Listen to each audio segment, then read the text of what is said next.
Salutations, respected viewers. I'm George from Ireland. Here I am on platform 10 at Clapham Junction Station in London.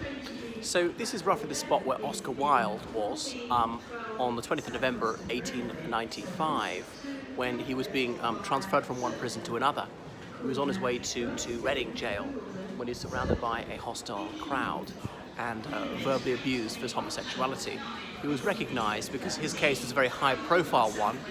Only a few months earlier, he'd been convicted of gross indecency, which meant homosexual acts, and sentenced to 2 years hard labour, most of which he served in Reading Jail. So he was on his way to Reading Jail at the time, and it was very prominently reported in the newspapers.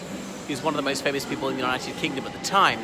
He was also 6'5", so head and shoulders above most people, and he was dressed as a convict, obviously chained up so he couldn't escape, and surrounded by prison officers.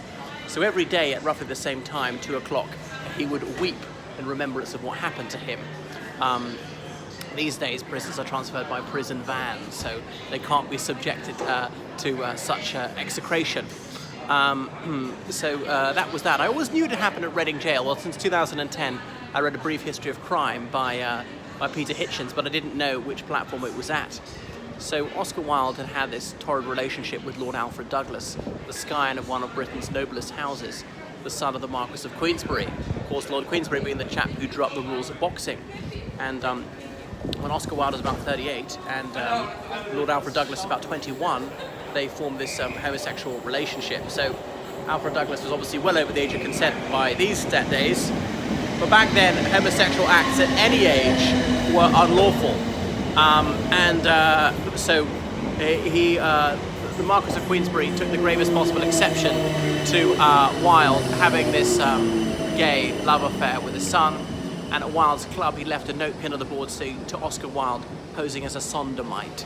He'd misspelt sodomite. So Wilde ill-advisedly sued him for criminal libel because he'd said something that absolutely ruined his reputation.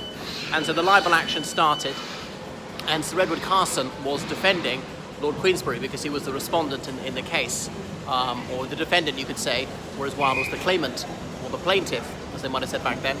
It was plaintive, as he said someone had traduced him.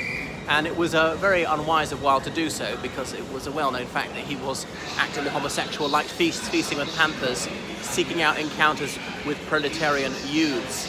And they had plenty of witnesses to attest to that. But anyway, first of all, Oscar Wilde had the better of it and was cracking all sorts of jokes and had the gallery in stitches. He was playing to the gallery with his witticisms. And then Sir Edward Carson case, QC, Queen's Counsel, said, did you kiss the boy? And Wilde said, certainly not. He was very ugly. To which Carson replied, that means if he wasn't ugly, he would have done so. And Wilde was floored. Anyway, his libel action collapsed, as a result of which the police decided to arrest him. And Wilde was tipped off about this. Now, he could have been trained and gone to the southern coast and caught the ferry to France, and he wouldn't have been extradited. Extradition was a very rare, lengthy, and expensive procedure in those days. Moreover, it didn't meet the standard of double criminality. What he'd done was a crime in the United Kingdom. It was not a crime in France, because the Napoleonic Code had abolished the laws against homosexuality, partly because Napoleon's elder brother Louis was gay. But Wilde said, well, what's done is done, I must meet my fate. So he stayed there, was arrested, and the rest is history. So his time in prison was not completely wasted. He penned the Ballad of Reading Jail there, De Profundis. He still corresponded with his paramour, Lord Alfred Douglas, who did move to Paris, and when he left, he attempted to resurrect his relationship with Lord Alfred Douglas, but soon that was on the rocks.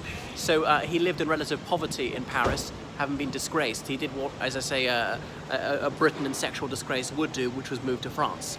And there indeed he died in 1900.